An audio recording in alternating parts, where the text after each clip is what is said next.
English اچھی کس طرح بولیں، تو اس کے لیے میں آپ کو کچھ ٹپس دوں گا۔ سب سے پہلے دیکھیں، انگلش کی بیسکلی 4 مین سکلز ہیں جن پر کوئی بھی زبان ہے آپ نے اگر اس کو سیکھنا ہے تو آپ نے ان پر کام کرنا ہے۔ تو سب سے پہلے ہم بات کرتے ہیں، بچہ جب چھوٹا ہوتا ہے تو اسے بھی تو کوئی نہ کوئی زبان آتی ہے جو وہ اپنے والدین سے سیکھتا ہے یا اپنے معاشرے سے سیکھتا ہے۔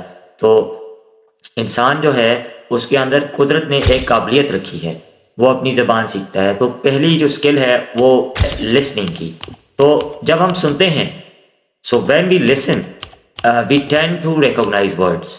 جب ہم سنتے ہیں تو ہمیں لفظوں کا پتہ چلتا ہے کہ بھائی کون سا لفظ کیا مطلب دیتا ہے، دنیا میں اصلی زندگی میں کس لفظ کا کیا مطلب ہے۔ اور دوسری سکل ہے جی اسپیکنگ۔ تو اسپیکنگ لسننگ کے بعد آتی ہے۔ اگر آپ بول رہے ہیں تو ظاہر ہے آپ نے کہیں سے سنا ہے اور آپ کے ذہن میں کچھ نہ کچھ ہے تو آپ اس کو آگے بول سکتے ہیں، اس کو پروناؤنس کر سکتے ہیں۔ تو اسپیکنگ اور لسننگ یہ تو ہوگی 2 باتیں۔ پھر ہم بات کرتے ہیں جی دوسری 2 سکلز ہیں جی ریڈنگ اور رائٹنگ۔ تو لکھنے کا ایک پیٹرن ہوتا ہے، کوئی بھی زبان ہم لکھتے ہیں تو اس کا ایک پیٹرن ہے۔ اردو علیحدہ لکھی جائے گی، انگلش علیحدہ لکھی جاتی ہے۔ ہر زبان کے اپنے الفابیٹس، لیٹرز، طریقہ کار ہے، ایک پورا سسٹم ہے۔ تو اس سسٹم کو جو بندہ سمجھ لیتا ہے اس کے لیے اسکول جانا پڑتا ہے، آف کورس اس کے لیے سیکھنا پڑتا ہے۔ تو جو بندہ ایک ٹیچر سے یا کسی بندے سے وہ سیکھ لیتا ہے، وہ پورا سسٹم سیکھ لیتا ہے، تو وہ پڑھ سکتا ہے، وہ ریڈنگ کر سکتا ہے۔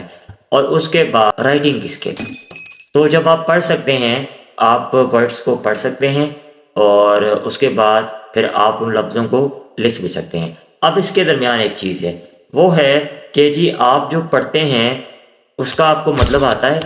اگر آپ کو مطلب آتا ہے تو آپ اس کو اپنی رائٹنگ میں بھی لا سکتے ہیں، لیکن اگر آپ کو اس کا مطلب ہی نہیں آتا تو آپ اس کو کس طرح اپنے استعمال میں لائیں گے؟ مثال کے طور پر اگر میں ایک ورڈ پڑھتا ہوں اکمپلشڈ، انگلش کا ورڈ ہے اکمپلشڈ، اب مجھے اس کا مطلب نہیں پتا تو میں اس کو اپنی لکھائی کے استعمال میں نہیں لا سکتا۔ لیکن جب مجھے اس کا مطلب پتا ہے کہ جی اکمپلش کا مطلب ہے کہ جی کچھ چیز حاصل کر لینا، تو اب میں اس کو اپنے لکھنے میں بھی استعمال کر سکتا ہوں۔ سب زبانوں میں تقریباً یہی طریقہ ہے کہ آپ نے اپنی 4 سکلز پر کام کرنا ہے۔